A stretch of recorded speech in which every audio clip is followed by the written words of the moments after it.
So hello and welcome my dear student. আশা করি তোমরা প্রত্যেকেই খুব ভালো আছো। আজকে আমরা তোমাদের ক্লাস 12-এর যে নাটকটি রয়েছে অর্থাৎ রাইডার্স টু দ্য সি তার অন্তিম ক্লাসে চলে এসেছি। আজকে আমরা এই নাটকটির অন্তিম পরিণতি কী হচ্ছে এবং অন্তিম কি কি সত্য আমরা এই গল্প থেকে বা এই নাটক থেকে জানতে পারছি সেটাকে নিয়ে আলোচনা করতে চলেছি সমগ্র ক্লাসটা। তো আজকে আমরা মন দিয়ে বাদবাকি অংশটুকু শুনবো এবং পুরো নাটকটি পড়ে আমরা কি রিয়েলাইজ করলাম সেটার সম্বন্ধে ডিসকাশন করব। তো চলো শুরু করা যাক আজকের টেক্সট। আচ্ছা, তাহলে লাস্ট ক্লাসে আমরা কি দেখেছিলাম না, লাস্ট ক্লাস যেটুকু সম্পূর্ণ করেছিলাম সেখানে দেখেছিলাম যে কিছু মহিলা আসছে যারা রেড পেটিকোট পরিধান করে থাকছে এবং ততক্ষণে কিন্তু একটা রিয়েলাইজেশন বা একটা অজানা অনুভব এসে যাচ্ছে কার মধ্যে, মরিয়ার মধ্যে, যে হয়তো বা বার্কলেকে আমরা আর ফিরে পাবো না, এরকম একটা অনুভব আসছে এবং মরিয়া বাইরে থেকে ফিরে এসে বলছে I have seen the fearfulest thing, সব থেকে ভয়ঙ্কর একটা জিনিসকে আমি দেখেছি এবং ভয়ঙ্কর জিনিসটা কি সেটার বর্ণনাও দিচ্ছে, সেটা আমরা আগের ক্লাসে জেনেছি। তো সেটা নিয়ে আমাদের কোনো সন্দেহ নেই। এইবার শেষ অংশ যেখানে দেখতে পেলাম যে রেড পেটিকোট পরা মহিলারা এসে বসছে, কান্নাকাটি রোল উঠছে একটা, এবং মৌরিয়া কিন্তু তখনও একটা ভাবের মধ্যে বিরাজ করছে, অর্থাৎ চারপাশে কি হচ্ছে সেটা এখনো কিছু জানিই না, টেরই নাই তার মধ্যে। আজকে তারপর থেকে কন্টিনিউ করবো, ওকে। এবং আজকে যে অংশটা আমরা কন্টিনিউ করব এটাই হচ্ছে কি আমাদের ফাইনাল পার্ট বা শেষ পার্ট, অর্থাৎ আজকে নাটকটা আমরা পড়ে শেষ করব এবং আলটিমেটলি এই নাটকটার আলটিমেট পরিণতি কি হচ্ছে সেটা আমরা দেখতে পাবো এবং শেষ পরিণতি কতটা করুন সেটা নিজেরাই হয়তো অনুভব করতে পারবো আমরা এই নাটকটার শেষে। দেখো কি বলছে Maurya, half in a dream to Cathleen. দেখো আমি বললাম এখনো ভাবের মধ্যে রয়েছে মৌরিয়া, অর্থাৎ অর্ধ স্বপ্নের মধ্যে থাকতে থাকতে ক্যাথলিনকে উদ্দেশ্য করে মৌরিয়া বলছে is it patch or Michael or what is it at all. বলছে এটা কি প্যাচ নাকি মাইকেল নাকি কি আসছে, অর্থাৎ মৌরিয়া কিন্তু সিদ্ধান্ত নিতে পারছে না যে এটা কি, ওকে। মানে কিছু একটা এগিয়ে আসছে, আমরা জানি না কে এগিয়ে আসছে বা কি এগিয়ে আসছে, বাট কিছু একটা এগিয়ে আসছে যেটা দেখে মৌরিয়া ভাবছে এটা কি প্যাচের ডেড বডিটা আসছে নাকি মাইকেল। দেখো প্যাচ হচ্ছে কি মৌরিয়ার আর এক সন্তান, যেটা আমরা আগের দিন পেয়েছিলাম। প্যাচ বহুদিন আগে মারা গেছে, কিন্তু তার সত্ত্বেও মৌরিয়ার মধ্যে সন্তানের সেই ছায়াটা, দেখো মায়ের মধ্যে সন্তানের ছায়া থাকবেই, এটা স্বাভাবিক ব্যাপার। তাতে সন্তান সে বহুদিন আগে মাকে ছেড়ে চলে গেলেও তা তো কিচ্ছু করার নাই, মায়ের মনে সন্তান তো চিরকাল থেকে যায়। তাই যখন আজকে কিছু একটা এগিয়ে আসছে সেটা দেখে মৌরিয়া বলছে এটা কি প্যাচ নাকি মাইকেল, নাকি মাইকেলের বডিটা আসছে। এরপর কি হচ্ছে, ক্যাথলিন তখন বলছে Michael is after being found in the far north. এইবার ক্যাথলিন সম্পূর্ণ ডিটেল দিচ্ছে মৌরিয়াকে। আগে ইনফর্ম করেছিল যে হ্যাঁ মাইকেল মারা গেছে, এবার এখন সম্পূর্ণরূপে ইনফর্ম করবে কোথায় মারা গেছে, কিভাবে খুঁজে পাওয়া গেছে, সবকিছু। মাইকেলকে খুঁজে পাওয়া গেছে সুদূর উত্তরে, and when he is found there how could he be here in this place. এবং যখন তাকে দেয়ার অর্থাৎ সেখানে খুঁজে পাওয়া গেছে, তাহলে মাইকেল এখানে কি করে আসবে, অর্থাৎ সুদূর উত্তরে যদি মাইকেলের বডিটা খুঁজে পাওয়া যায় তাহলে এখন মাইকেল কি করে এখানে ভেসে আসবে, অলরেডি তো তাকে আইডেন্টিফাই করে নেওয়া হয়েছে এবং তাকে রেস্কিউ করা হয়ে গেছে সমুদ্র থেকে, তাহলে আবার তার বডিটা কি করে ভেসে আসবে। এরপর মৌরিয়া কি বলছে দেখো, there does be a power of young men floating round in the sea, and what way would they know if it was Michael they had or another man like him? For when a man is 9 days in the sea and the wind blowing, it is hard said his own mother would be to say what man was in it. তার মানে মৌরিয়া এটা কি বললো, মৌরিয়া কথাটা বলছে there does be a power of young man floating round in the sea, সেখানে একটা সম্ভাবনা আছে ইয়ং ম্যান ভেসে পুনরায় আবার এদিকে আসতে পারে। দেখো মায়ের মন মানতে তো চায় না, বলা হচ্ছে তাকে রেস্কিউ করা হয়েছে, তো সমুদ্র থেকে তুলে নেওয়া হয়েছে, কিন্তু তবু মা বলছে না, অদ্ভুত ঘটনা কখনো কখনো ঘটে, ইয়ং ম্যান কখনো কখনো সমুদ্রের ঢেয়ে আবার ওদিক থেকে এইদিকে পুনরায় ফিরে আসতে পারে। And what way would they know if it was Michael. এবার মৌরিয়া একটা প্রশ্ন করছে, তারা কি করে জানলো যে ডেড বডিটা তারা খুঁজে পেয়েছিল মাইকেলের। তার মানে মৌরিয়া এখনো ভাবছে there is a possibility that মাইকেলের বডিটা এখনো আইডেন্টিফাই করা যায়নি, ওরা যেটা খুঁজে পেয়েছিল মাইকেল নয়, অন্য কেউ তো হতে পারে। মাইকেলের বডি হয়তো এখন সমুদ্রেই আছে, তাই একটা সম্ভাবনা আছে ওটা ফিরে আসা। or another man like him, ওই লোকটা তো মাইকেলের মতোই দেখতে, অন্য কোনো বা মাইকেলের মতন অন্য কোনো লোক হলেও তো হতে পারে। for when a man is 9 days in the sea, অর্থাৎ মৌরিয়া বলছে যখন একজন মানুষ 9 দিন ধরে সমুদ্রে থাকে, অর্থাৎ সমুদ্রের নোনা জলের মধ্যে থাকে, and the wind blowing, এবং যখন বাতাস খুব জোরে বয়, It is hard said his own mother would be to say what man was in it. এটা বলা কঠিন হয়ে যায় কার পক্ষে? এমনকি তার নিজের মায়ের পক্ষেও, যে এইটা তার সন্তান কিনা। অর্থাৎ 9 দিন ধরে যদি কোনো মানুষ সমুদ্রের জলে ভাসতে থাকে, নর্মালি কি হবে, মরে যাওয়ার পর আমরা কি জানি, মানুষের শরীর ফুলে যায়। এইবার সেটা যদি আবার জলের মধ্যে থাকে, তো সেটা প্রচুর পরিমাণে ওয়াটার সোয়েল করে, অর্থাৎ শোষণ করে আরো বেশি করে ফুলে যায়। এই অবস্থায় দাঁড়িয়ে একজন মায়ের পক্ষ অনেক সময় তার সন্তানকে চেনা কঠিন হয়ে যায়। একজন মা যদি তার সন্তানকে না চিনতে পারে, তাহলে কি করে ওই দূরে সুদূরের লোকেরা চিনলো ওটা মাইকেল? তার মানে মা এখন আশা করছে যে ওটা মাইকেল নয়, ওটা অন্য কেউ হলেও হতে পারে। মাইকেলের বডি ঠিক একদিন ভেসে আসবে। মায়ের পক্ষে চেনা শক্ত হয়ে যায়, তারা কে যে চিনে নিল মাইকেল এটা?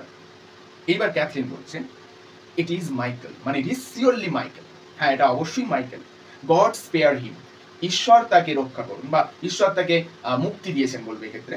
For they are after sending us a bit of his clothes from the north, from the far north. কারণ তার সমাধির পর বা তার মৃত্যুর পর, মানে মাইকেলের মৃত্যুর পর সুদূর উত্তর থেকে অর্থাৎ ডোনেগাল থেকে ওখানকার লোকেরা কিছু কাপড়ের টুকরো পাঠিয়েছে, এবং আমরা সেটাকে দেখে নিশ্চিত করেছি যেটা মাইকেলের, অর্থাৎ মাইকেলের বডি দেখে আমরা নিশ্চিত করিনি, মাইকেলের ব্যবহার্য কাপড় চোপড় দেখে নিশ্চিত করেছি। এবং আগেই আমরা পেয়েছি নোরা ওই যে স্টিচিং, সেটাকে কাউন্ট করে কনফার্ম করেছে যে হ্যাঁ এটা মাইকেলেরই, অন্য কারোর হতে পারে না। বেশ, she reaches out and hands Moria the cloths. এই কথাটা বলার পর দেখো, এবার বললাম না সবকিছু কনফেশন হচ্ছে, কনফেস করছে ক্যাথলিন সবকিছু। এবার ক্যাথলিন ওই জামার বান্ডিলটা বের করে আনছে এবং সেটা মৌরিয়ার হাতে দিয়ে দিচ্ছে। দ্যাট বিলং টু মাইকেল, যেটা মাইকেলের ছিল। Maurya stands up slowly, Maurya ধীরে ধীরে উঠে দাঁড়ালো, and takes them in her hand, এবং সেগুলো তার হাতে নিল।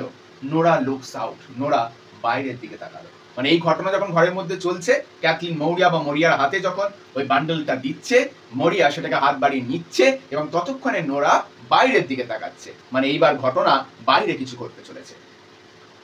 নোরা তখন কি বলছে, they are carrying a thing among them. আচ্ছা, ওরা কি যেন একটা বয়ে আনছে ওদের মধ্যে। And there is water dripping out, এবং সেখান থেকে জল টপ টপ করে পড়ছে। Of it and leaving a track by the big stone, এবং বিগ স্টোনের উপর একটা রেখা বা পথ ছেড়ে যাচ্ছে। মনে করে দেখো, প্যাচের বডিটা যখন আনা হয়েছিল তখনও ঠিক এক্স্যাক্টলি এই সেম সিন ছিল। তার মানে the repetition of the scene which is indicating যে বার্টলে ইজ ডেড, বার্টলে মৃত। প্যাচের বডিটাও যখন নিয়ে আসা হয়েছিল তখন তার বডি থেকে জলের ড্রপ পড়ে পড়ে ওই জায়গায় একটা ট্রাক বা পথের সৃষ্টি হয়ে গেছিল। ঠিক একইভাবে এখনো কিছু লোক কিছু একটা জিনিস বহন করে আনছে, বাট কি আনছে সেটা এরা জানে না। বাট আমরা বুঝতে পারছি রিডাররা যে হ্যাঁ এটা বার্টলেরই বডি হবে, কারণ এখানে লেখক সিম্বল ইউজ করেছেন, ওই যে ট্রাক অফ দ্য ওয়াটার, জলের যে পথ, জলের ফোঁটা টিপ টিপ করে পড়ছে আর পথ তৈরি করছে। আবারও যেন সমুদ্র দেখো ধীরে ধীরে প্রবেশ করছে কার ঘরে? মরিয়ার ঘরে। এরপর কি বলা হচ্ছে দেখো, Cathleen in a whisper to the woman who have come in. Whisper মানে বিড়বিড় করে ওই মহিলাকে বলছে, ওই যে মহিলাগুলো কাঁদছিল না, তাদের মধ্যে একজন মহিলাকে বলছে, চুপি চুপি করে কিছু একটা বলছে, হু হ্যাভ কাম ইন, কে আসছে, sorry who have come in কে আসছে না, যে অলরেডি ওখানে ছিল। অর্থাৎ সেই মহিলাকে জিজ্ঞেস করছে যে মহিলা অলরেডি সেখানে ছিল। মহিলাকে কি জিজ্ঞেস করছে? Is it Bartley? It is. এবার ক্যাথলিনের গলা কাঁপছে। ক্যাথলিন গলা কাঁপা কাঁপা স্বরে জিজ্ঞেস করছে, এটা কি বার্টলে? বার্টলে না। ওয়ান অফ দ্য ওম্যান, ওই মহিলাদের মধ্যে একজন উত্তর দিচ্ছে, it is surely God rest his soul. এটা নিশ্চিতভাবেই বার্টলে, ঈশ্বর তার আত্মার শান্তি দিক। তার মানে Bartley is dead and now it is confirmed. Two younger woman come, দুজন অল্প বয়স্ক মহিলা এলেন, and pull out the table, এবং টেবিলটা সরিয়ে আনলেন। মনে করে দেখো এটাই সেই টেবিল, আবার দেখো এটা ইমেজ, এটাই সেই টেবিল যে টেবিলের ওপর প্যাচের বডি নামানো হয়েছিল। এটাই সেই টেবিল যে টেবিলটার ওপর ক্যাথলিন এবং নোরা মাইকেলের মৃতদেহ থেকে পাওয়া পোশাকের পুটলিটা খুলেছিল। তাহলে এই টেবিলটার সঙ্গে সব মৃত্যুর একটা সম্পর্ক জড়িয়ে রয়েছে। দেখো এই টেবিলটার উপর যা কিছু হচ্ছে সব মৃত। আবারও সেম কারণেই টেবিলটাকে টানা হলো। এবার মৃতদেহটা বার্টলে। এরপর কি বলা হচ্ছে দেখো, then men carry in the body of Bartley, তারপর লোকজন বার্টলের দেহটা নিয়ে এলো।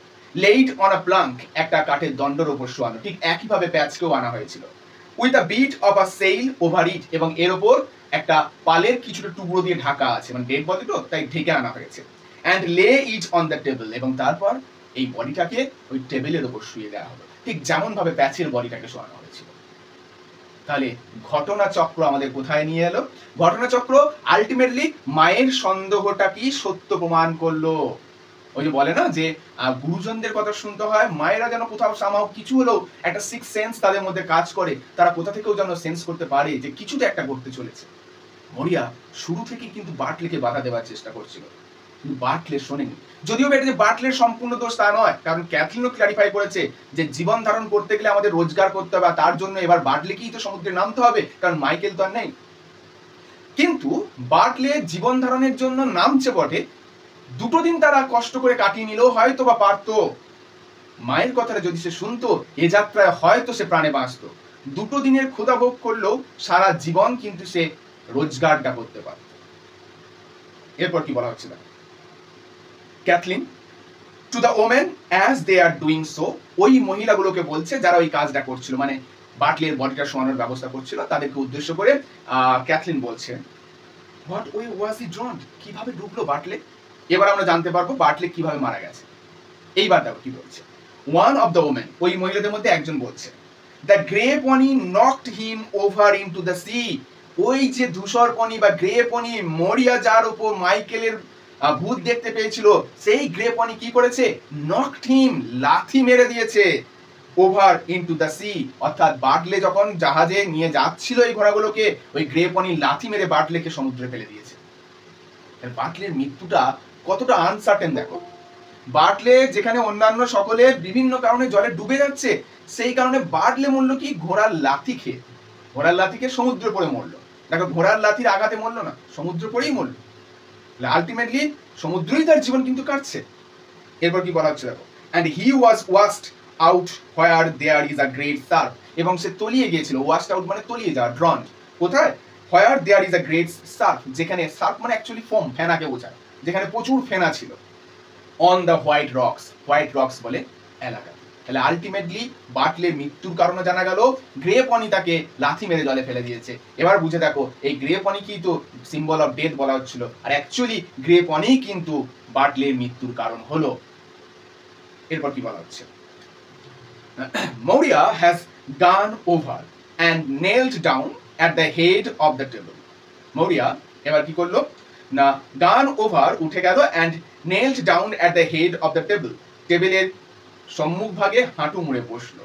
The women are keening softly, ওই যে মহিলা যারা এসেছিল তখন তারা মৃদুমন্দ আকারে কান্নাকাটি করছিল, মানে আস্তে আস্তে কান্নাকাটি করছিল। অ্যান্ড সোয়িং দেমসেলস, সোয়িং মানে অ্যাকচুয়ালি মুভিং, মানে নড়াচড়া করা আর কি, হ্যাঁ, সুইঙ্গিং আর কি যাকে বলা হচ্ছে। তো তারা নড়াচড়া করছিল উইথ আ স্লো মুভমেন্ট, খুব ধীরে ধীরে।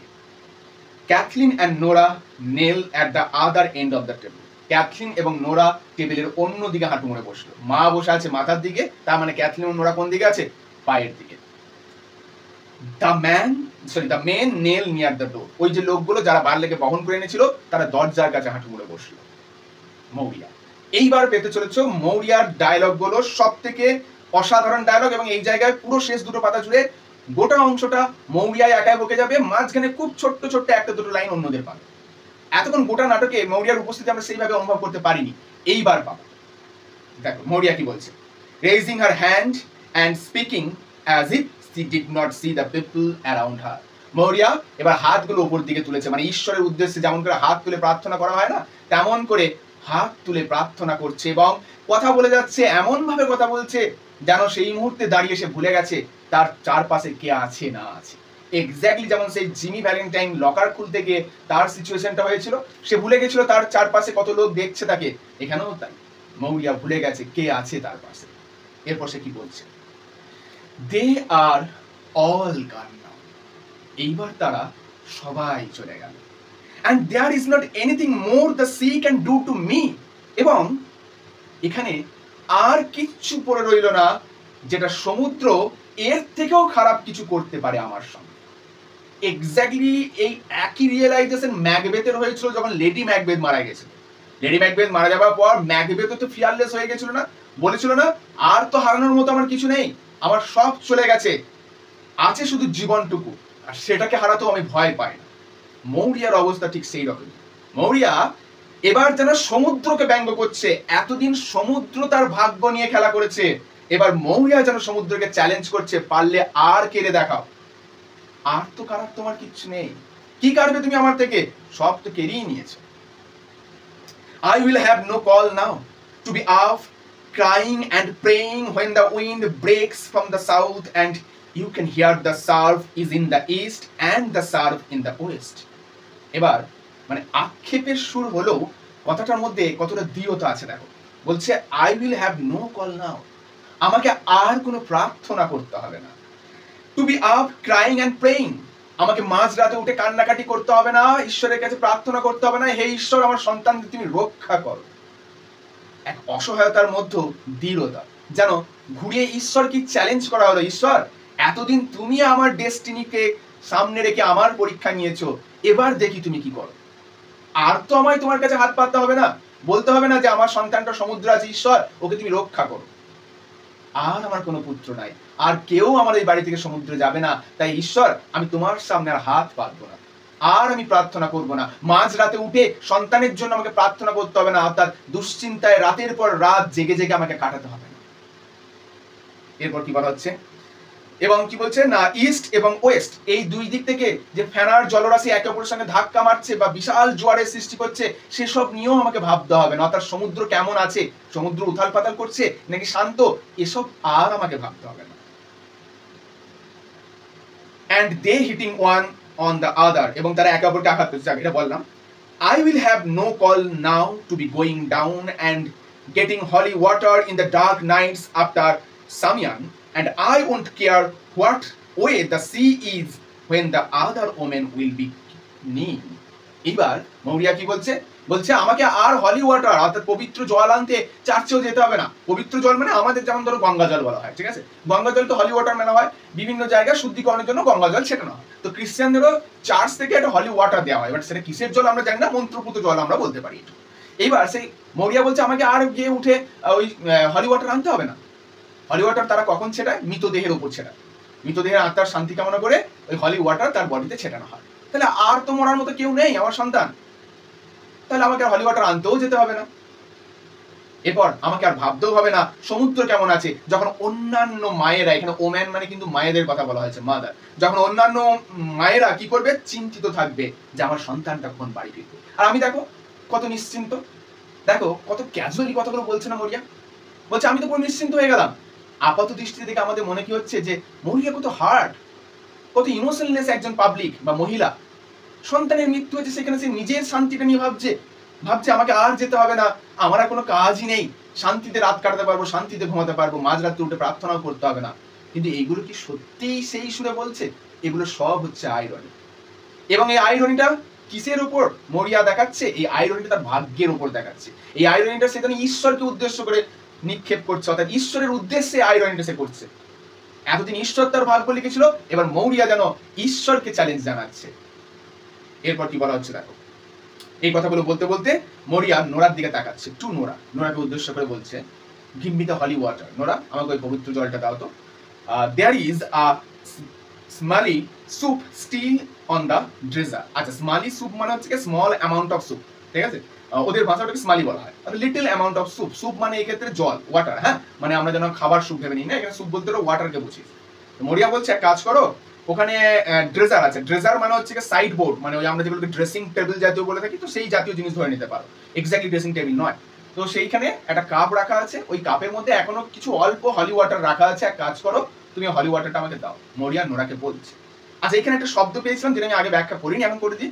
এখানে শব্দ আছে দেখো, সামিয়ান, সামিয়ান না, হ্যাঁ সামিয়ান, সামিয়ান, এই যে শব্দটা, এটার অর্থটা কি? সামিয়ান হচ্ছে একটা পবিত্র দিন, ঠিক আছে, এটাকে বলা হয় অল সোলস ডে, সমস্ত আত্মার দিন, আত্মার দিবস বলা হয়, এবং এই দিনটা হচ্ছে গিয়ে 1 নভেম্বর। অল সোলস ডে, এটা পাশে পারলে লিখে রাখো, কারণ এমসিকিউর মধ্যে ইনক্লুড করে দিতে পারে। অল সোলস ডে, আত্মার দিবস, এবং তারিখটা হচ্ছে 1 নভেম্বর। বেশ, Nora gives it to her, মায়ের কথা মতো নোরা জলটা মরিয়াকে দিল। Maurya drops Michael clothes across Bartley's heels, এবার ওই যে মাইকেলের জামা কাপড়গুলো যেগুলো ক্যাথলিন তার হাতে দিয়েছিল, সেগুলো নিয়ে বাটলের পায়ের কাছে ফেলে দিল Maurya. And sprinkles the holy water over it, sprinkle মানে ছিটিয়ে দেওয়া, এবং ছিটিয়ে দিল তার উপর পবিত্র জল, মানে বাটলের ওপর এবং ওই জামা কাপড়গুলোর ওপর। যেহেতু জামা কাপড়গুলোর উপর কেন দিচ্ছে, মাইকেলকে তো পাওয়া যায়নি, তো তার চিহ্ন শুরু ওই জামা কাপড় আছে, তাহলে এটাও তো অপবিত্র হয়ে আছে, একে পবিত্র করতে হবে ওই হলি ওয়াটার দিয়ে। সেই জন্য বাটলের বডির পায়ের গোড়ায় রাখছে সেগুলো এবং তার উপর পবিত্র জল বা হলি ওয়াটারটাকে ছিটিয়ে দিচ্ছে। এরপর কথা কি বলছে, it is not that I have not prayed for you Bartley, বলছে বাটলে এমনটা নয় যে আমি তোমার জন্য প্রার্থনা করিনি। সত্যিই তো তাই, আমরা আপাত দৃষ্টিতে যখন বাটলে দড়িটা চাইছিল তখন বাটলের মা অর্থাৎ মরিয়া কি বলছিল, এটা মাইকেলের জন্য লাগবে, রাখো। আমাদের আপাত দৃষ্টিতে মনে হয়েছিল যে মরিয়া যেন পক্ষপাতিত্ব করছে বাটলের সঙ্গে, কিন্তু তার পরের সংলাপে গিয়ে আমাদের কাছে ক্লিয়ার হলো যে মরিয়া কেন এই কাজটা করছিল, বাটলেকে সেদিন সমুদ্র যাত্রা থেকে বাধাতে পারছিল। তাই মরিয়া আজ যখন বাটলের বডিটা তার সামনে রয়েছে, তার সামনে দাঁড়িয়ে বলে উঠছে যে বাটলে এমনটা ভেবো না যে আমি তোমার জন্য প্রার্থনা করিনি। টু দ্য অলমাইটি গড, ঈশ্বরের কাছে, ইট is not that I have not shed prayers, এমনটা নয় যে আমি তোমার জন্য মন্ত্র উচ্চারণ করিনি। ইন দ্য ডার্ক নাইট, অন্ধকার রাত্রিতে, till you wouldn't know what I would be saying, আমি জানি তুমি হয়তো জানো না আমি কি বলছি বা আমি কি বলেছি ঈশ্বরের কাছে। অর্থাৎ আপাত দৃষ্টিতে তোমার আমাকে অনেক বেশি ক্রূর বলে মনে হয়েছে, যখন তুমি চলে যাচ্ছিলে আমি তোমাকে এই কথাগুলো শুনিয়েছিলাম, কিন্তু মা তো মাই হয়, মা মুখে যাই বলুক, ওই যে তোমাদের স্বামী অ্যান্ড মাদার ওরশিপে স্বামীজি কি বলেছিল যে হার কার্স ইজ দ্য ব্লেসিং, তার অভিশাপই হলো আশীর্বাদ। এখানে হার বলতে গডেস কালীকে বোঝানো হয়েছিল, গডেস কালীকে স্বামীজি কি বলে মেনে নিয়েছেন, তার মা হিসাবে। তাহলে মন্দিরের মা যেমন তার অভিশাপটা আশীর্বাদ, আমার বাড়ির মায়ের অভিশাপটাও আশীর্বাদ। মা মুখে যতই বলুক যে মরণ নাই, মরতে পারিস না, মা এই কথাটা বলার সঙ্গে সঙ্গে মনের মধ্যে কিন্তু আরো 5 বার প্রার্থনা করেন যে তুই শতায়ু হ, অর্থাৎ আরো প্রার্থনা করে বলেন আমার আয়ু যেন তোর লাগুক। হ্যাঁ, মায়েরা মুখে যায় বলুক, মনে এই কথাটাই বলে। ঠিক একই কথা বাটলেকে বোঝাতে চাইছে মরিয়া, যদিও বাটলে আজ আর শোনার জন্য নেই। এরপর কি বলা হচ্ছে দেখো, it is a great rest, কিন্তু এখন আমার শুধুই বিশ্রাম। আই উইল হ্যাভ নাও, এখন আমি শুধু বিশ্রামই পাবো। অ্যান্ড ইট ইজ টাইম, এবং এটাই সময়। সিওরলি, অবশ্যই, নিশ্চিতভাবে, অর্থাৎ মরিয়া বলছে আমি এখন নিশ্চিন্তভাবে নিশ্চিত মনে বিশ্রাম পাবো, আমার এখন বিশ্রামের সময়।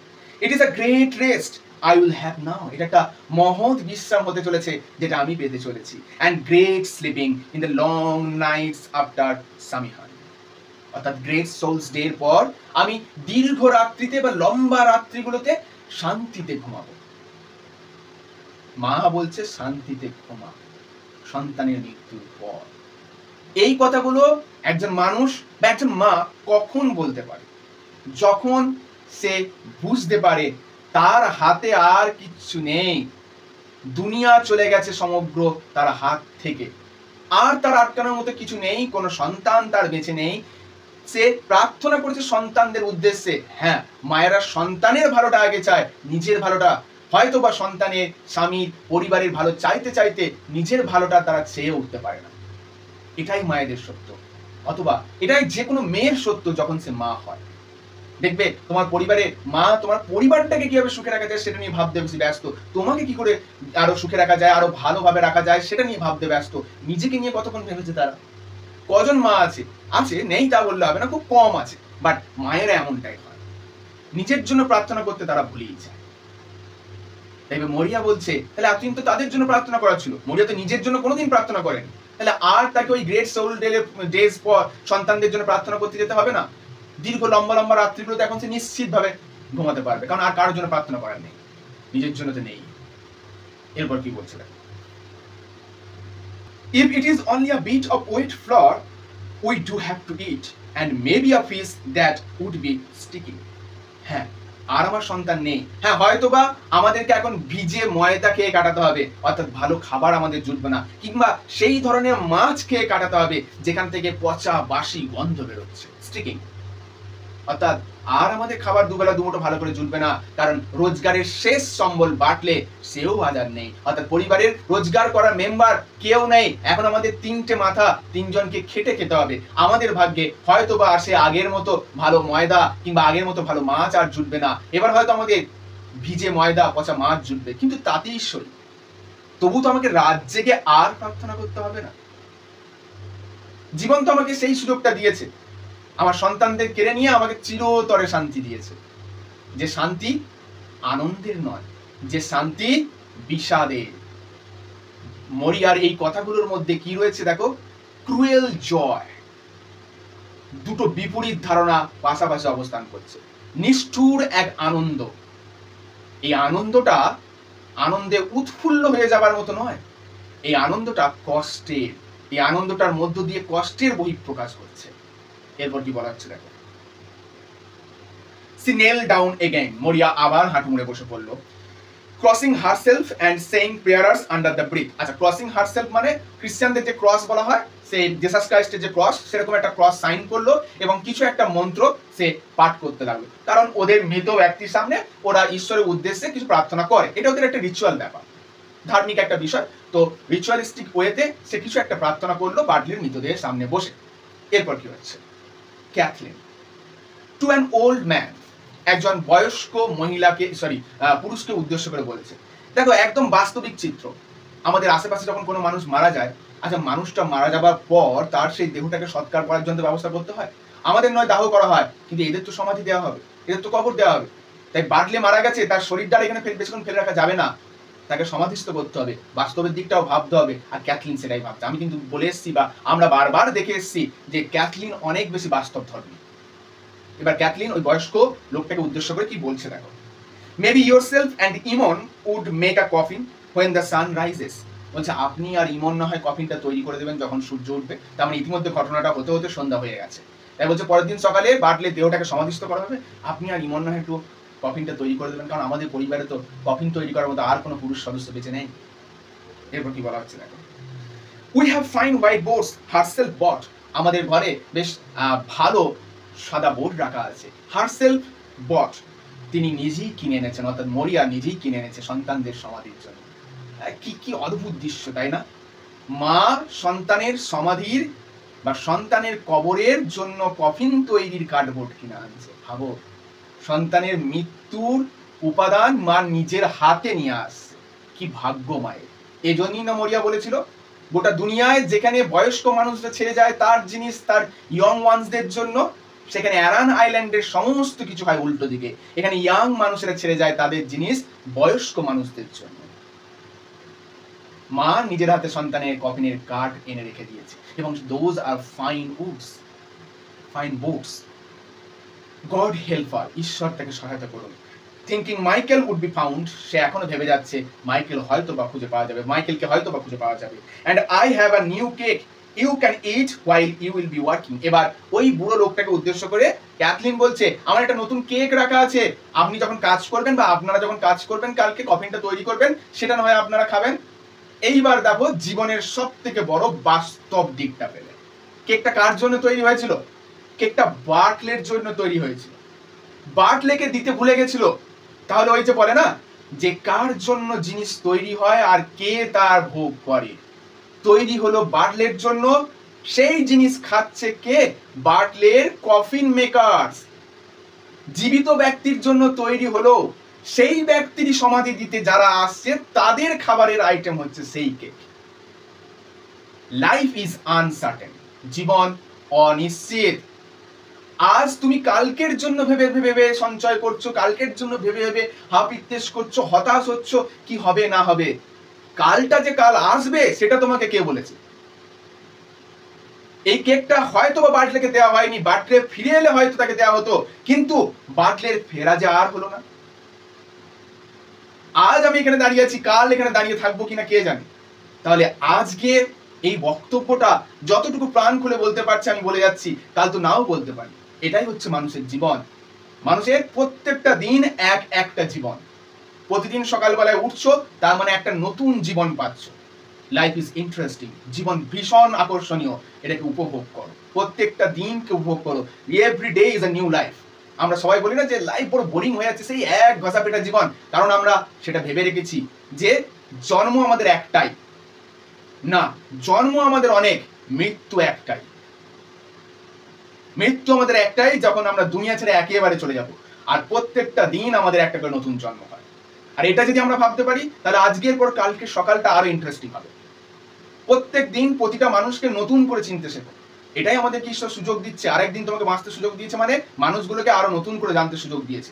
আমরা বিভিন্ন সম্পর্কের মাঝে বলি যে একঘেয়েমি এসে যাচ্ছে। কেন একঘেয়েমি এসে যাচ্ছে? কারণ মানুষগুলোকে আমরা একই ভাবে দেখছি, কখনো চেষ্টা করি না আজকের পর কালকে তাকে আরো নতুন ভাবে চিনতে। যেদিন মানুষ এটা করতে পারবে, তাহলে এই যে দুনিয়া জুড়ে এত ডিভোর্স, এত সম্পর্কে ভাঙাভাঙি, এগুলো কমতে থাকবে। প্রত্যেকটা মানুষকে প্রতিটা দিন নতুন করে চিনতে হয়, কেউ পুরনো নয়, প্রত্যেকটা দিন সে নতুন। এই ভাবনাটা যেন আমরা প্রত্যেকে রাখি। আর এটাই বাটলের মৃত্যু যেন আমাদেরকে প্রমাণ করে দিয়ে যাচ্ছে, যে কেক তার জন্য তৈরি হয়েছিল, সে কেক খাচ্ছে তার কফিন মেকার। ভাগ্যের পরিহাস। এরপর কি বলা হচ্ছে?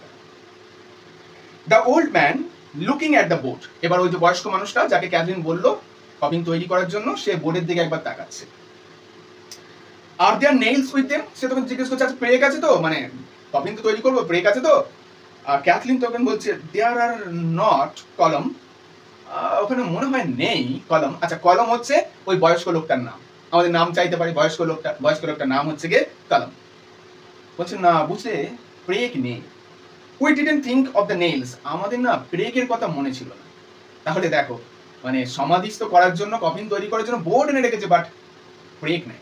এবার আবারও একটা জীবনের বাস্তব দিক দেখতে পাবো। এত দুঃখ কষ্টের মাঝেও মানুষ কিন্তু বাস্তবতাকে বলে না। এর মতো অবস্থায় বয়স্ক মানুষটা কি বলছে দেখো। অ্যানাদার ম্যান, মানে বয়স্ক মানুষ না, মানে বয়স্ক মানুষের সাথে আরেকজন মানুষ যে ছিল, সে বলছে, ইটস আ গ্রেট ওয়ান্ডার। এটা একটা অবাক করার মতো বিষয়। She wouldn't think of the nails. মরিয়ার ব্রেক সম্বন্ধে কথাগুলো মনেই নেই। And all the coffin she has seen made already. তার সমস্ত সন্তানের কফিন তৈরি হতে চোখের সামনে সে দেখেছে, অথচ তার ব্রেকের কথা মনে নেই। আচ্ছা, এরকম একটা পরিস্থিতি এরকম কথা বলে কি সাজে? কিন্তু সাজে, তখনই সাজে যখন মৃত্যুটাও খুবই ন্যাচারাল জিনিস হয়। অ্যারান আইল্যান্ডারদের কাছে মৃত্যু কোনো ব্যাপারই না, হামেশাই তাদের সঙ্গে এমন ঘটনা ঘটে থাকে। তাই এরকম মৃত্যুর শোকের পরেও কিন্তু তারা একটা কঠিন কথা বলে বসছে। কেমন মা চোখের সামনে এতগুলো সন্তানের কফিন হতে দেখলো, আর কফিন তৈরি করতে ব্রেক লাগে সেটা জানে না? সাধারণ জ্ঞানগম্য বোধ নেই। আমার তোমার কাছে কতটা হার্স লাগছে, বাট অ্যারান আইল্যান্ডারদের কাছে এই কথাটা বলা বা শোনা কোনোটাই হার্স নয়, নর্মাল একটা কথা তাদের কাছে। এরপর কি বলা হচ্ছে দেখো, Cathleen, it is getting old she is and broken. মা বয়স্ক হচ্ছে এবং এখন উনি ভেঙে পড়েছেন, তাই হয়তো মনে নেই মায়ের। ক্যাথলিন কিন্তু মরিয়াকে গার্ড করছে। মরিয়া stands up again very slowly. কথোপকথন যখন চলছে ততক্ষণে মরিয়া আবার খুব ধীরে ধীরে উঠে দাঁড়াচ্ছে। and spreads out the pieces of Michael's clothes beside the body. এরপর কি করছে, ওই যে জামা কাপড়গুলো যেগুলো বাটলের পায়ের উপর ফেলেছিল, সেগুলো বাটলের দেহের চারপাশে ছড়িয়ে রেখে দিচ্ছে, এবং sprinkling them with the last of the holy water. ওই যে শেষ হলি ওয়াটারটা ছিল, পবিত্র জলটা ছিল, যেটুকু পড়ে সেটুকুও এবার ছিটিয়ে দিচ্ছে তার উপর, অর্থাৎ সব হলি ওয়াটার শেষ করছে। এরপর কি হচ্ছে দেখি, Nora in a whisper to Cathleen. Nora বিড়বিড় করে ক্যাথলিনকে বলছে। এইবার দেখো, ইম্যাচিউরিটির একটা উদাহরণ পাবে নোরার মধ্যে। ম্যাচিউরিটির উদাহরণ পেয়েছি ক্যাথলিনের বিভিন্ন কথোপকথনের মধ্য দিয়ে। আর আমি বারবার বলেছি নোরা কিন্তু ইম্যাচিওর, যে কারণে নোরা যখন জিজ্ঞেস করছে একটা ডেড বডি ভেসে যেতে ডোনে গেলে কতদিন লাগে, ক্যাথলিন উত্তর দিচ্ছে না। আবার তাকে একটা ইম্যাচিওর কথা দেখতে হবে নোরা। নোরা কি বলছে দেখো, she is quiet now and easy. মা তো এখন খুব শান্ত এবং খুব ক্যাজুয়াল রয়েছে, সাধারণ রয়েছে। But the day Michael was drowned, you could hear her crying out from this to the spring well. কিন্তু যেদিন মাইকেল মারা গেল, মানে যেদিন মাইকেল আর ফিরে এলো না, ডুবে গেল, সেদিন তো মা খুব কেঁদেছিল। কেঁদে কেঁদে ঘর থেকে স্প্রিং ওয়েল পর্যন্ত ছুটে ছুটে যাচ্ছিল, স্প্রিং ওয়েল থেকে ঘর পর্যন্ত কেঁদে কেঁদে আসছিল। মা তো আজকে কাঁদছে না, তার মানে নোরা ভাবছে মা বোধহয় বার্টলেকে বেশি ভালোবাসেন। দেখো সেই কথাটাই বলে বসছে। কি বলছে, it's fonder she was of Michael. মা মাইকেলের প্রতি বেশি প্রিয় ছিল। And would anyone have thought that. আমরা তো কখনো এমনটা ভাবতে পারিনি, বা কেউ তো এমনটা ভাবতে পারে না। কেমনটা ভাবতে পারে না? আমরা সবাই বলি না যে মায়ের কাছে সব সন্তানই সমান। হ্যাঁ, সেখানে 19-20 হয়, সেটা আলাদা কথা। বাট 19-20 যাই হোক, মায়ের কাছে সন্তান সন্তানই হয়। সে ছোট হোক, সে বড় হোক, সে মেজ হোক বা যাই হোক, সন্তান সন্তানই হয়। কিন্তু মা আজকে কাঁদছে না, মরিয়া আজ আর কাঁদছে না। কিন্তু যখন ক্যাথলিন বলছি মানে মাইকেল ডুবে গেছিল, তখন খুব কেঁদেছিল, দৌড়ে বেঁধেছিল, মানে বেরিয়েছিল স্প্রিং ওয়েল থেকে বাড়ি পর্যন্ত কেঁদে কেঁদে। আজ কত শান্ত মা। তখন সেই কারণে নোরা ক্যাথলিনকে বলছে, আচ্ছা মা কি মাইকেলকে বেশি ভালোবাসতো? এমনটা কি করে হয়, মানে কি করে হতে পারে, একজন মা এরকম পক্ষপাত দুষ্ট কি করে হতে পারে? ক্যাথলিনের আবার ম্যাচিউরিটি দেখতে পাবে। ক্যাথলিন কি বলছে দেখো, স্লোলি অ্যান্ড ক্লিয়ারলি, ধীরে ধীরে কিন্তু পরিষ্কারভাবে একটা কথা নোরাকে বলল। An old woman will be soon tired with anything she will do. একজন বয়স্ক মহিলা খুব শীঘ্রই ক্লান্ত হয়ে যায় যা সে করছে। And is not it 9 days herself is after crying and kneeling and making great sorrow in the house? বলছে একজন মহিলা যে 9 দিন ধরে কাঁদছে, তার পক্ষে কি এখন শান্ত হয়ে যাওয়াটাই বাস্তবসম্মত নয়? সত্যিই তো তাই। মাইকেলের আশায় 9 দিন ধরে কান্নাকাটি করেছে মরিয়া। আজ শেষ সন্তান বাটলে চলে গেছে, তার মানে ক্যাথলিন হয়তো বলতে চাইছে 9 দিন ধরে কান্নাকাটি করে মায়ের চোখের জল যেন শুকিয়ে গেছে। নোরা কিন্তু মায়ের কষ্টটা বুঝতে পারেনি, মায়ের অনুভব সে পায়নি, কারণ সে এখন ছোট। ক্যাথলিনের মধ্যে ম্যাচুরিটি এসছে, তাই সে বোঝে যে মা কেন আজ শান্ত হয়ে গেছে। এক্স্যাক্টলি তাই, বড় ঝড় যখন আসে পরিবেশ ঠিক তার আগে শান্ত হয়ে যায়। মরিয়ার মনে কি ঝড় উঠতে চলেছে বা কি ঝড় উঠেছে তা আমরা কেউ টের পাচ্ছি না, হয়তোবা নোরাই টের পাচ্ছে না মরিয়ার মনে কি ঝড় উঠছে, কতটা কষ্ট আসছে তার মনে, তাই হয়তো সেই মুহূর্তে শান্ত হয়ে গেছে, কারণ তার তো আর হারানোর মতো কিছু নেই। এরপর কি বলেছে মরিয়া, এর পরের দুটো সংলাপই মরিয়া এবং দুটি মারাত্মক সংলাপ। কি বলা হচ্ছে, puts the MT cup mouth downwards. ওই যে যেটা তো হলি ওয়াটার ছিল, সেই কাপটা এখন এমটি হয়েছে, খালি হয়েছে, তো তার মুখটা নিচুর দিকে উবুর করে রাখছে, যেমন করে আমরা কাপ ধোয়ার পর উবুর করে রাখি তেমন ভাবে এই যে কাপের মুখটা উবুর করে রাখলো, this is also a symbol, একটা ইমেজ আছে এর মধ্যে। কাপের মুখটা উল্টো করে রাখলো কিসের জন্য? এই কাপটার মধ্যে কি ছিল? হলি ওয়াটার, মানে এর মধ্যে প্রার্থনা করার জন্য যে শক্তি সেটা ছিল। আজ প্রার্থনা সম্পূর্ণরূপে প্রয়োজন ফুরিয়েছে, তো কাপটাকে উল্টে রাখার অর্থ হলো এভরিথিং হ্যাজ এন্ডেড নাও, সমস্ত কিছু এখন শেষ হয়ে গেছে। পবিত্র জলের শেষ হওয়ার মধ্য দিয়ে সন্তানদের জীবন শেষ হয়েছে। এই কাপ উল্টে রাখার অর্থ হলো জীবনটাকে উল্টে রাখা, সমস্ত পুত্র সন্তানের জীবনটাকে উল্টে রাখা হলো। আর এই কাপটার প্রয়োজন পড়বে না, কাপটা শেষ হওয়ার অর্থ সকল পুত্রের জীবন শেষ হয়েছে। এরপর কি বলা হলো দেখো, and lays her hands together on বাটলের feet, এবং তারপর মা তার হাত দুটো বাটলের পায়ের উপর রাখলো। এবার মরিয়া বলছে, they are all together this time, এইবার তারা সবাই একসাথে আছে। সবাই একসাথে আছে মানে আর তো কোনো সন্তান বেঁচে নাই, সবাই এখন স্বর্গে আছে। দেখো মানে কতটা আক্ষেপ, শান্তি, মানে মা মনে মনে বলছে আমি শান্তি পেয়েছি যে আমার সকল পুত্র এবার একসাথে আছে, কিন্তু তারা আর আমার দৃষ্টির মধ্যে একত্রিত নেই, তারা ইহলোকে নেই, তারা পরলোকে আছে। যাই হোক, তবু তো একত্রিত আছে। আমি তাদের রাখতে পারিনি একত্রিত, কিন্তু ঈশ্বর তো রেখেছে। এরপরে কি বলছে দেখো, and the end is come, and the end is come, এবং সমাপ্তি আজ এসেছে। May the Almighty God have mercy on Bartley's soul, সর্বশক্তিমান ঈশ্বর বাটলের আত্মার শান্তি দিক, and on Michael's souls, এবং মাইকেলের আত্মার শান্তি দিক, and on the souls of Simas and Patch and Stephen and Swan।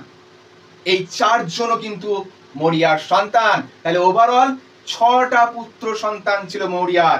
আগের দিন পড়েছিলে টোটাল 8 জনকে হারিয়েছিল সমুদ্রে মৌরিয়া বাটলেকে নিয়ে।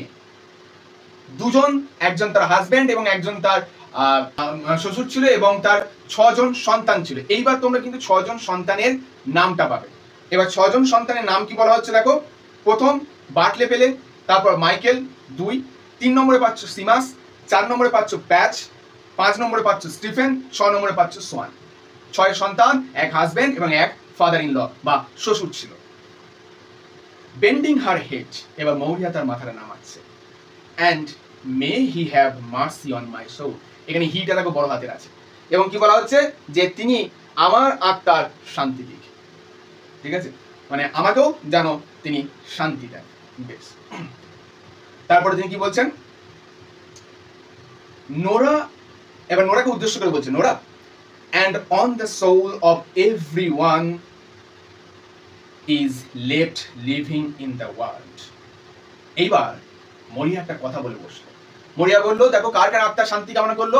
বাটলের আত্মার শান্তি কামনা করলো, মাইকেলের এবং বাদবাকি আরো 4 জন সন্তানের আত্মার শান্তি কামনা করলো এবং বললো, ঈশ্বর আমার মনে শান্তি দিক এবং শান্তি দিক এই পৃথিবীর যত সন্তান বেঁচে আছে তাদের, বা যত মা রয়েছে তাদের মনে। এইবার দেখো, এতক্ষণ পর্যন্ত মরিয়া ছিল শুধু মাইকেল, বাটলে এবং আরো অন্যান্য 4 জন সন্তান এবং পাশাপাশি ক্যাথলিন এবং নোরার মা। এইবার কিন্তু মাইকেল, নোরা কিংবা ক্যাথলিন বা আরো অন্যান্য 4 সন্তানের মা নেই মরিয়ার। এইবার মরিয়া যে শেষ কথাটা বললো, এই যে কথাটা কি বললো, যে and on the soul of everyone is left living in the world, যত মানুষ এই দুনিয়ায় বেঁচে আছে তাদের প্রত্যেকের জীবনে শান্তি দিক ঈশ্বর। তার মানে এইবার শুধু একটা সংকীর্ণ ফ্যামিলি থেকে উঠে এসে মরিয়া হয়ে উঠলো ইউনিভার্সাল মাদার, বিশ্বব্যাপী মা। মা যেমন সন্তানের শুভকামনা করে, মৌরিয়া দেখো এই পৃথিবীর যত সন্তান বা এই পৃথিবীর যত মানুষ আছে তাদের সকলের জন্য প্রার্থনা করলেন। তাহলে মৌরিয়া বলছিল না যে আর আমাকে প্রার্থনা করতে হবে না, না, মায়েরা সারা জীবন প্রার্থনা করে, তাতে তার সন্তান থাকুক আর না থাকুক। নিজের সংকীর্ণ গৃহস্থ মা থেকে আজ মৌরিয়া পরিণত হয়েছে ইউনিভার্সাল মাদার, বিশ্বের মায়ে। তাই সে এই পৃথিবীর সকল সন্তানের জন্য প্রার্থনা করছে। এখনো মায়ের দায়িত্ব শেষ হয়নি। মৌরিয়া মুখে যায় বলে এরপর কি বলছে দেখো, সি পজেস, সে দাঁড়ালো, থামলো,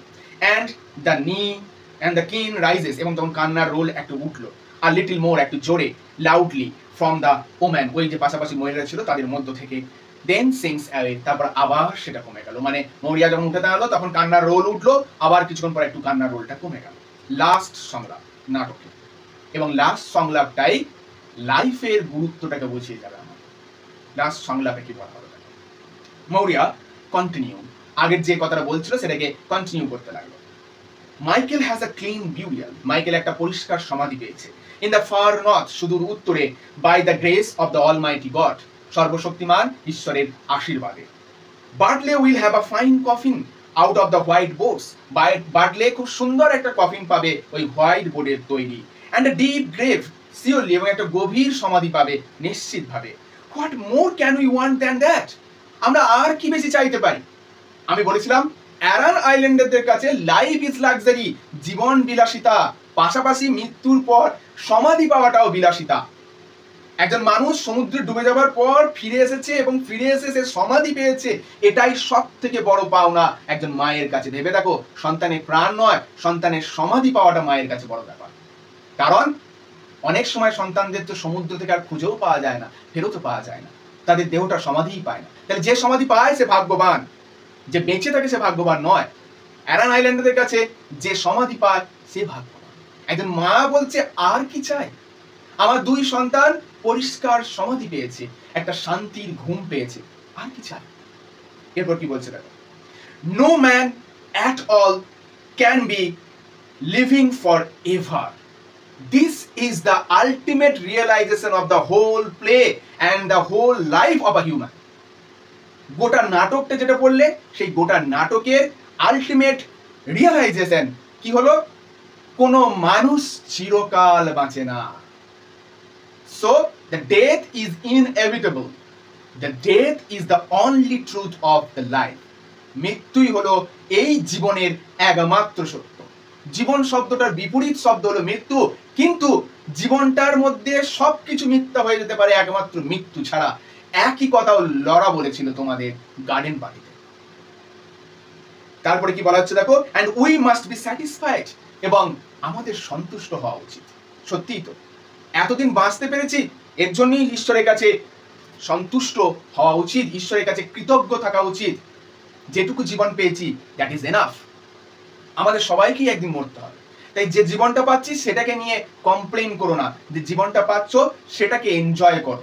আমার এটা নাই, সেটা নাই, আমার অমুক নাই, আমার তমুক নাই, এ ছেড়ে গেছে, সে এসেছে, এসব বলে লাভ নাই। লাইফে সমস্ত কিছু কিন্তু আপেক্ষিক। আপেক্ষিক কেন বলা হচ্ছে? কারণ গোটা লাইফটাই, আরেকটা কথা মনে রাখবে, our life is always comparative, তুলনামূলক। যদি ডিগ্রির হিসাবে বিচার করি না, লাইফে কোনোদিন সুপারলেটিভ ডিগ্রি আসতে পারে না। Life is always in comparative degree, সব সময় তুলনামূলক পর্যায়ের মধ্যে থাকে।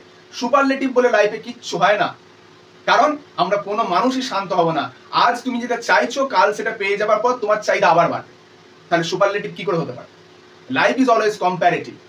তো এই ভাবনাটা নিজের মধ্যে রাখো যে হ্যাঁ, জীবন কম্প্যারেটিভ, এখানে সুপারলেটিভ হতে পারে না। তাই আমি যেটা পাচ্ছি সেটাকে নিয়ে সন্তুষ্ট হই, তারপর নিজে যোগ্যতা অর্জন করে পরেরটাকে অর্জন করব। এই ভাবনাটা আমাদের প্রত্যেকের মধ্যে থাকুক, এবং আলটিমেটলি মৌরিয়ার মধ্যে রিয়েলাইজেশনটা আসছে যে মৃত্যু তো আসবেই, no man can live for ever, কোনো মানুষই চিরকাল বাঁচতে পারে না। আমাদের সকলকেই স্যাটিসফাইড, সন্তুষ্ট হতে হবে যা পেয়েছি সেটাকে নিয়ে। আমাদের প্রত্যেকের জীবনে একটা পর্যায়ে আসবে, মানে এখন আমরা ছোট আছি, আমরা ঠিক জীবনে একটা পর্যায়ে পৌঁছাবো যখন বুঝতে পারবে যে জীবনে যা কিছু পেয়েছো, যা কিছু ঘটেছে, সবটাই হওয়ার ছিল। Everything is destiny. মৌরিয়াও সেটাই অ্যাকসেপ্ট করলো। মৌরিয়ার কাছেও এভরিথিং ইজ ডেস্টিনি, সবকিছু ভাগ্যদাতা বিধাতা সব লিখে রেখেছেন।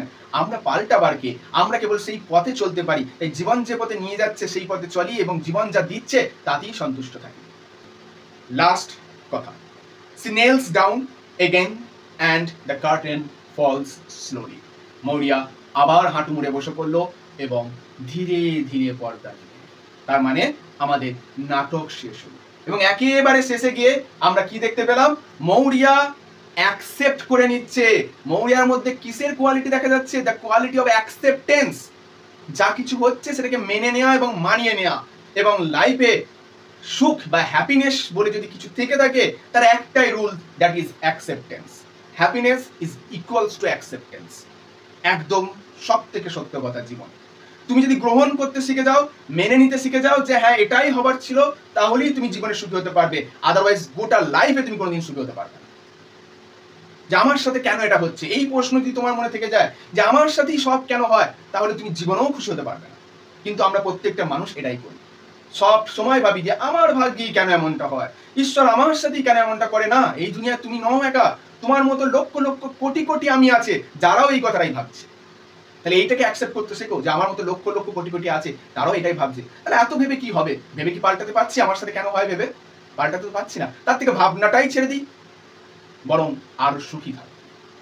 এবং সেটাই আলটিমেটলি মরিয়া করছে এই নাটকে, সব ভাবনা ছেড়ে দিচ্ছে। যা হয়েছে এটা হবারই ছিল, যা পেয়েছি সেটা ঈশ্বরেরই দান।